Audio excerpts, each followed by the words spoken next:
捍卫主场，英格拉姆惨遭女友狂喷，文班复出，亨德森球锤得锤，深经苦练英语，帮助火箭保留一线生机。NBA 季后赛第9天都有些什么样有意思的小故事？大家好，这里是 Telfer， 我们一起来挖掘真实励志有趣的篮球文化。你的点赞让我不停更新。在上一场22分大胜对手之后，1-2落后的猛龙今天再次在主场迎战骑士。书接上文，系列赛此前的3场比赛，猛龙的全明星球员布兰登·英格拉姆深陷泥潭。第一场他只获得9次出手，赛后他公开表达了自己的不满，还说自己9次出手是不可能赢球的。At the end of the day, me shooting 9 shots is not gonna win. 第2场比赛他疯狂出手15次，只命中3球，得到7分。第3场比赛他又回到了9次出手，3场比赛他场均只能得到12分，而命中率只有39%。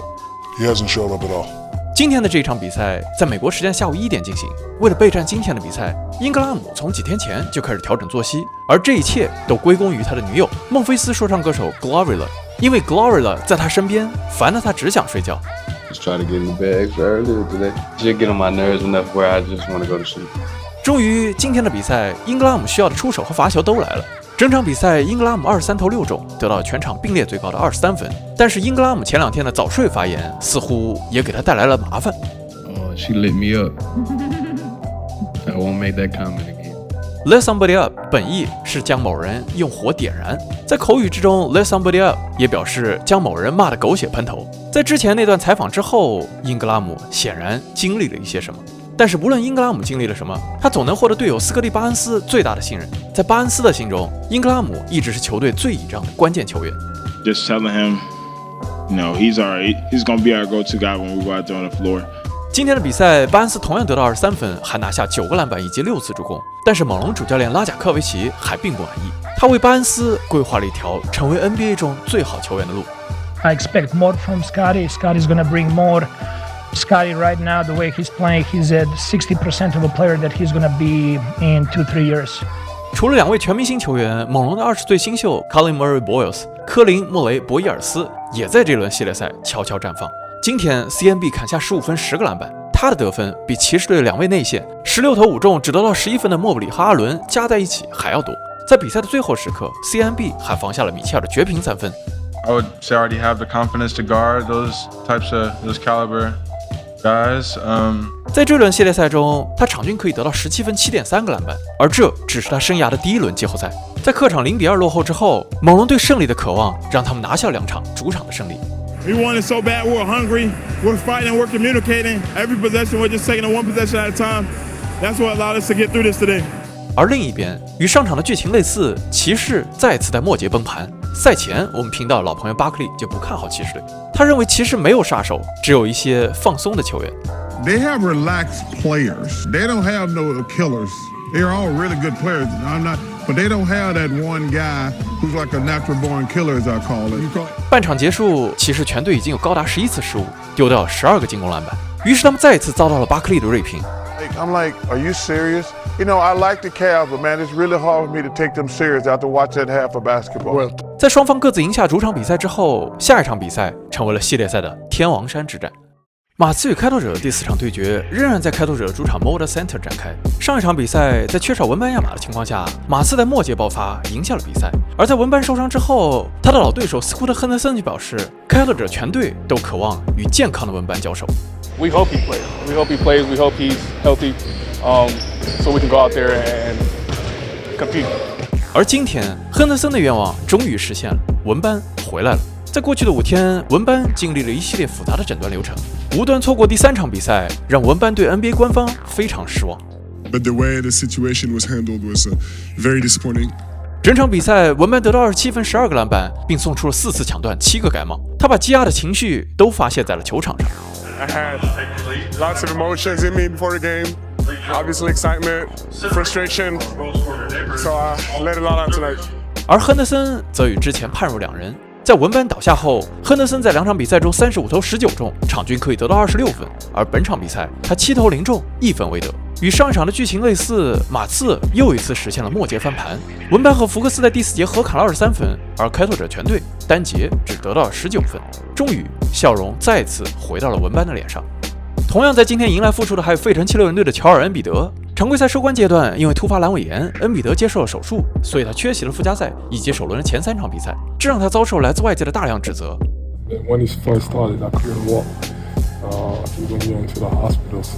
距离手术仅仅过去17天，恩比德的状态原本被列为不太可能出战，但赛前被升级为出战成疑之后，最终他选择带上特制护具首发登场。但尽管恩比德火线复出，76人队还是没能扛住凯尔特人队的狂轰滥炸。绿军本场三分球53投24中，命中率高达 45.3%， 单场24记3分，也创造了球队的季后赛纪录。这其中，替补出场的佩顿·普里查德就命中了6记3分，拿下了全场最高的32分。He started, he's not started, has passed out, come off the bench, has had there, but throughout it he's kept a level of professionalism, consistency, but like mental toughness. So. 首节结束，他命中了一记单脚起跳的压哨3分，让凯尔特人在首节就取得了16分的领先优势。在那之后，分差越拉越大，比赛早早失去了悬念。有意思的是，在主队落后30分之后，76人的主场响起了这样的喊声 ：“We want Boston， 我们想要打波士顿。”等等，凯尔特人队全队就在现场，怎么还要打波士顿呢？时间回到附加赛首轮，76人在战胜魔术队之后，成功锁定了东部第7的位置，而他们在季后赛的对手就是他们历史上最大的宿敌波士顿凯尔特人。于是，即将取胜的费城球迷在主场齐声高呼 "We want Boston"。在体育圈中，观众直接喊出 "We want" 加上下一轮对手的名字，是非常著名的嘲讽句式。这句话的意思是，这轮的胜利已经是必然，我们已经在挑选下一轮的对手了。2023至24赛季，迈阿密热火需要通过附加赛争夺一个季后赛席位。面对公牛，他们大比分领先，而在知晓即将面对前首家败将凯尔特人时，激动的迈阿密球迷疯狂地呐喊 "We want Boston"。但是最终因为吉米巴特勒的缺席，热火在首轮直接被凯尔特人4-1无情淘汰。同年季后赛，骑士球迷在首轮抢七击败魔术之后，也曾全场高喊 "We want Boston"， 而他们也在第2轮准时收到了凯尔特人送上的4-1。而到了今年，费城球迷的这一句嘲讽 "We want Boston" 已经完全被凯尔特人球迷笑纳，他们甚至在自己的主场喊起了这句口号。而就在今天，当76人队主场2连败之后，追随主队来到客场的凯尔特人球迷让现场再次响起了 "We want Boston"。这场过后，双方的比分来到3-1。不知道今年我们是否会再次见证一个命中注定的4-1。同样处在淘汰边缘的还有休斯顿火箭队。在今天的比赛之前，他们已经0-3落后。上场比赛结束之后，湖人主教练雷迪克发出了最后的冲锋指令。That's our mindset. 而火箭这边，凯文杜兰特受伤的脚踝仍然肿胀，他再次错过了今天的比赛。但即使是这样，火箭的年轻球员们并没有放弃。If he doesn't slow down, we gotta make him slow down. So just being physical with him.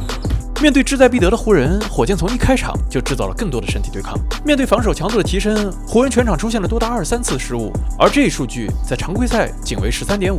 火箭在下半场开局打出一波12-4的高潮，直接将分差拉大到17分。而让湖人雪上加霜的是，在第3节还剩5分半钟时，湖人发挥最出色的球员，本场比赛得到19分10个篮板的艾顿，在一次进攻之中肘击到了申京的面部，他也因此被吹罚2级恶意犯规，直接被驱逐出场。赛后，这次判罚惹来了不少争议。The contact was saying going in, we both sweaty guys. I just slipped off his shoulder, and it literally my elbow hit him right there, above his shoulders, and he got it looked crazy on camera, but I'm not no guy who's a dirty player or plays like that. He's got such a sweet, just like kind soul, and no, that wasn't.Dirty or intentional, it looked, 不只是湖人队，就连受害者申京也出来为艾顿鸣不平。I don't wanna make the officials crazy, but I didn't expect them to attract it. To be honest, I think it was a little bit soft. 艾顿的这次吹罚来自本场比赛主裁 James Williams， 而他也正是前几天被布克点名的那位裁判。For my 11 years, I haven't called a ref out by name, but James was terrible tonight.在这场关键的胜利中，阿门·汤普森贡献了全队最高的23分，还有4个篮板、7次助攻。但是他却将这场胜利归功于了球队的发声领袖阿尔佩伦·申京，还有他的激情演说。Alpi gave us a motivational speech this morning, and we took that and we ran with it. 另一名火箭球员小贾巴里·史密斯透露，申京之所以会变成球队的话语领袖，是因为他的英语提高了。Yeah, you know, as his English gets better, he tends to talk more. 当2022年申京刚刚来到火箭时，他还不太会说英语。那么申京的英语真的提高了吗？ Today, you know, I had a good talk, I think. And after the talk, you know, our man was telling me that she really motivated me, you know. And then I was like, my English was good. And then he said, you messed up 1 point. Well, I don't care. 申京的英语到底是怎么学的？ And it's hard, man. It's hard to talk to another language, but you know, I try. I try every day. I don't give a. 好吧，至少这一句 I don't give a 还是很地道。之后的季后赛还会发生什么？还会有什么样更有意思的小故事？就让我们拭目以待。